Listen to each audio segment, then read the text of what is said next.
20 divisions in the Somme, France. And you had about 3 million. Italy was 5 million in Italy, 50 divisions. What do you think of the Canadian patriation of the Constitution? Who? What do you think of the patriation of the Canadian Constitution? Patriot Constitution?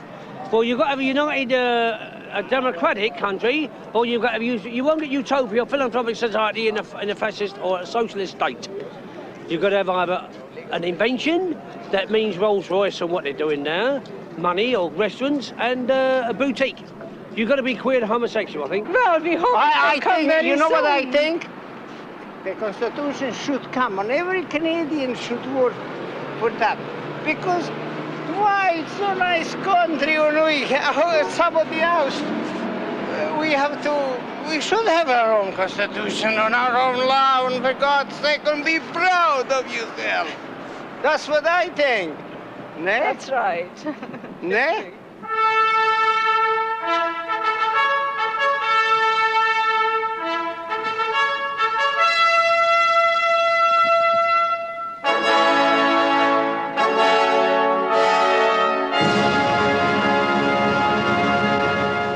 And it was Chrétien, the lawyer from Shawinigan, who had won.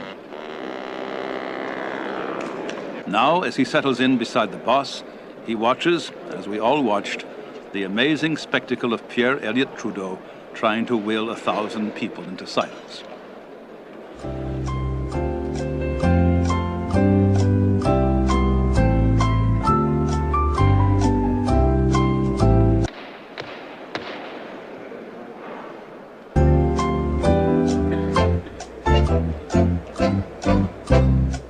And what was it all about anyway? All this fuss, all this bother. It was about a document, the British North America Act, which sat in the Victoria Tower of the British House of Lords, looked after lovingly by 2 English librarians. How many documents do you have in here? How many acts are there, do you know? Is it any different from any other act physically? No, it's exactly the same as any other act. This is the disappointing thing about it. And also totally unphotogenic. But it's like any of these other 60,000 acts you can see here from an archival point. Is this physically a larger or a smaller act? Medium size, I think. Average, yes. Yes. Yes. Some of them run to much greater length than this, yes. So it's an average act? Average size, yes. In truth, the constitutional debate didn't really start until Canadians stopped thinking that their role in life was to promote the interests of the British Empire. Well, in Canada, we just couldn't agree among ourselves who should get what in the split between federal and provincial powers. So in 1927, Prime Minister Mackenzie King met with the British and told them that we had arrived at a Canadian decision. We would take no decision at all and leave the final say on the Canadian Constitution with the Brits. And then from then on in, if it is generally agreed, then we have a new constitution in Canada. If it's not, we don't. They didn't.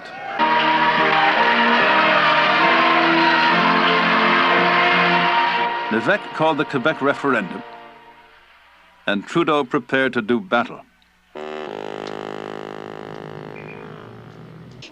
I believe you hold. Well, don't put words in my mouth. I am quite able to speak for myself, as I have this week and as I am doing right now. You know, writing constitution in any nation, it's a very painful process. And a lot of the constitution had been written, signed in blood, you know that. But, you know, here we have achieved it in the right judgment, through a lot of debate and kind of very civilized way. Order. Civilized? Well, almost. In accordance with the provisions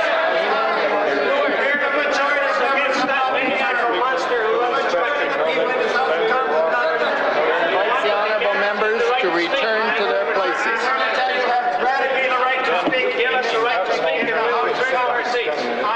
I'm not going to sit down.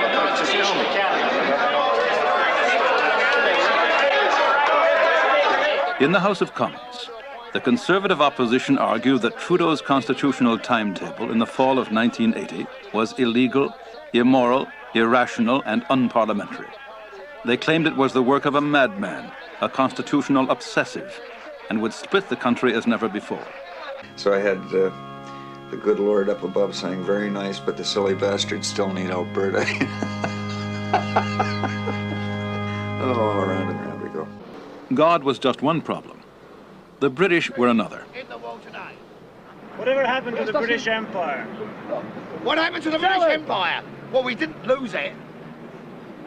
Well, where is it? Question. Where is the British Empire? It's still there, you idiots. Don't blame him, he's a foreigner. He thinks it fell out of our pockets and went down the drain somewhere. You stupid man. Foreigners. They're so stupid. Tonight, Trudeau made a second appearance in Toronto. He was at the Juno Awards ceremony, where he continued his earlier theme. He cracked a joke about Sir Anthony Kershaw, the British politician who's been giving the government trouble on the Constitution. Trudeau started by referring to last September's meeting with the premiers as constitutional Star Wars. There's a great sequel to that. It's produced by Sir Anthony Kershaw and the British members of Parliament, and they've called it The Empire Strikes Back. The British attitudes of, the House of Twits and Lords and so on. I think people probably feel if the Brits had been doing their job, they would have put the thing in an envelope and mailed it to us about 25 years ago. All told, I think our sales have been about 1,000 copies. Of that, I suppose we've sold about 300 here, mostly to provincial Canadian governments who have offices in London. And I understand our sales in Canada up to about last Friday were something like 68 copies. Certainly not a bestseller, I'm afraid. If they're wise, they'll get it through quickly and hold their nose while they're doing it and send it over. Canada didn't have much of an image in London to start with. I think most English people, Scotch people, Welsh people, Irish people, if they think of Canada at all, they think of it with affection, but not deep interest.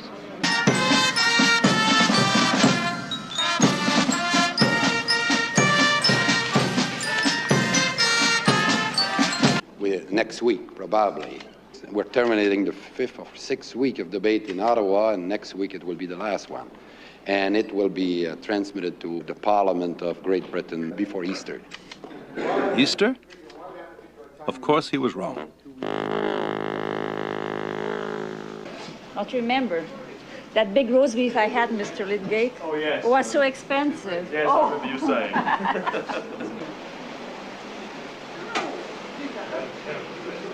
Say 4, madam. I can't make any judgments about his table. I'm sure it's an excellent table. I certainly enjoyed his hospitality, as I have the High Commissioner's, too. How would you compare the food these days? They're both very good. I wish I'd taken my doggy bag to both of them. I find it absolutely ridiculous.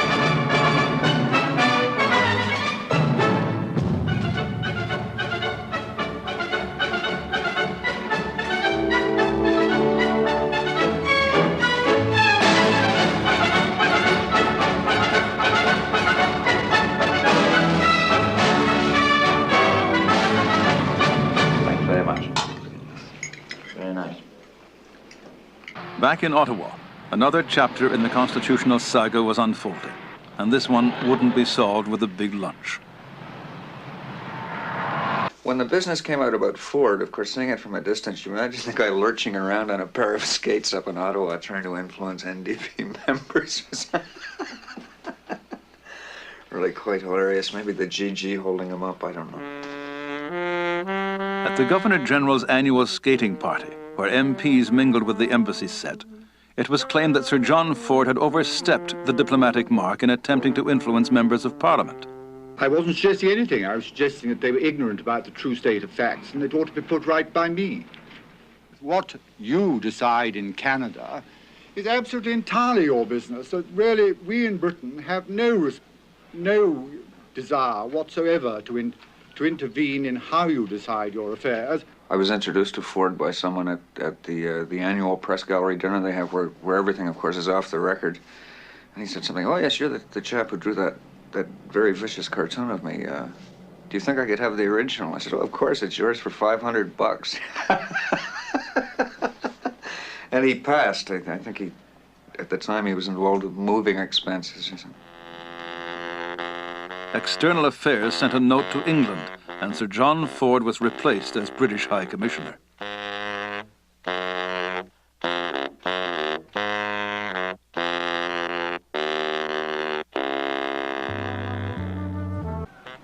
The judges took the summer of 1981 to make up their minds, and Ottawa and the provinces waited.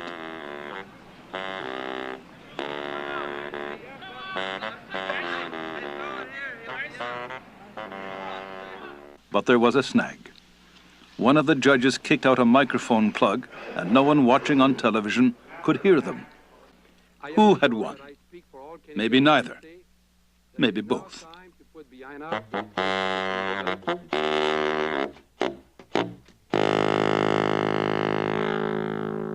This was the last chance for compromise. Inside were the men who would finally have to come up with a solution to the constitutional dilemma.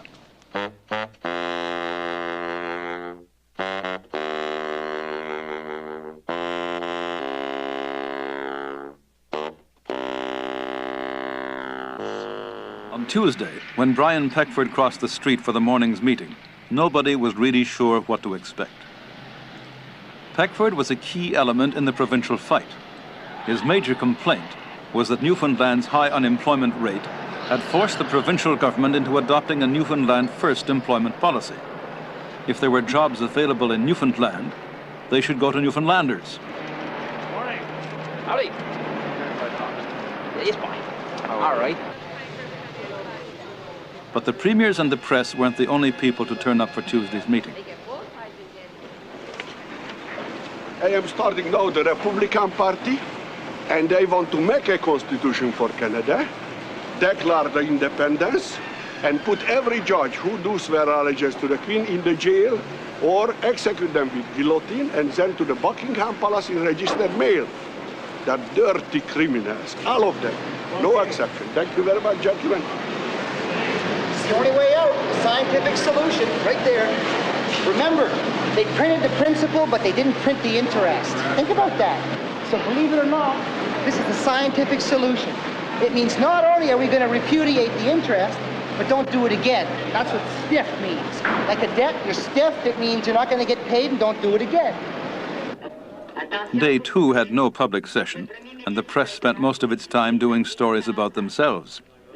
In television land, there were at least 2 film crews to film other crews filming them, and everything had to be just right. The idea of a scrum is to surround any available politician and try to get him to say something interesting.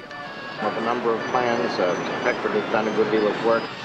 The politicians seem to enjoy it as much as the media and have learned to say nothing remarkably well. For movement, and we're willing to move, but where? Autant, moi je dirais dans l'insistance et de persistance aussi. You listen very attentively, I'm sure you can already. I know it's a natural question, but I can't answer whether I'm optimistic or pessimistic. I don't have an assessment that way. Are you ready to send Mr. Clayton to London, Mr. Trudeau?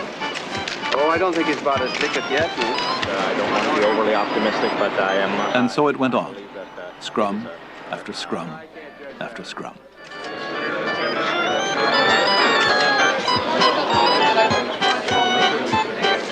We'll see, you know.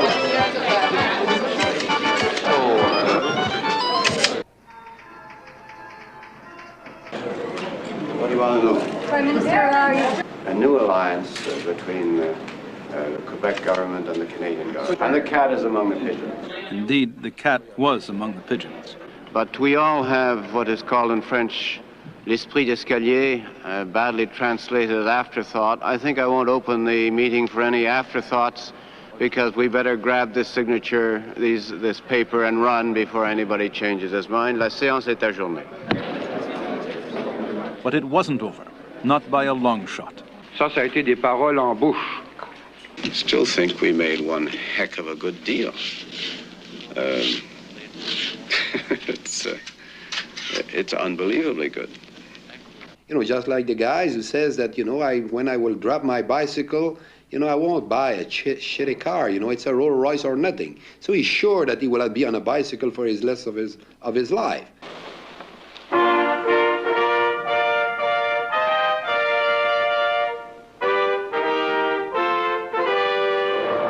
Immediately after the ceremony at Government House, Jean Chrétien and Esmond Butler, Secretary to the Governor-General, had flown overnight to Gatwick Airport just outside London. Symbolizing the speed with which they wanted the British to deal with the request, they took a helicopter from Gatwick to Battersea Heliport. Unfortunately, the helicopter, having taken off from Gatwick, couldn't enter the London control zone because cloud conditions were such that he lost contact with the ground, and under the special visual flight rules, you need to be able to see where you're going and follow the helicopter routes very closely into the zone. Regrettably, having flown into clouds, he completely lost his way, so had to return to Gatwick. So where are they now? They are, in fact, back on the ground at Gatwick, and I believe the gentleman's coming up by car instead of helicopter, which is a shame. Position of the Indian people of Canada. We want to formally present that to the Minister, as well as a letter to the Prime Minister Thatcher will be presented. But you gave it to the British Parliament. No, we will be presenting it to her. That's your copy. Okay. Anyway, any other question? The Indian lobby in London claimed that the treaties they had signed with England. In Quebec, L'évêque had ordered that flags be flown at half-staff on all government buildings, and at his office in London, Gilles Loisel did the same thing. Alone now among the agents general, he would continue the fight.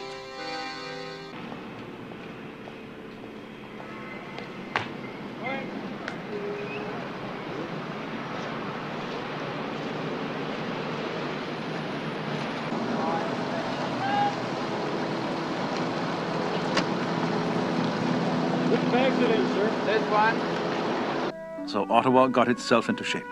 Oh, excellent. We're going to get our own constitution. That's right. You'd be playing a big part in it, putting this stuff up. Naturally, yeah. We are doing the place where the Queen stands. We just fixed the stand for the Queen. Yeah?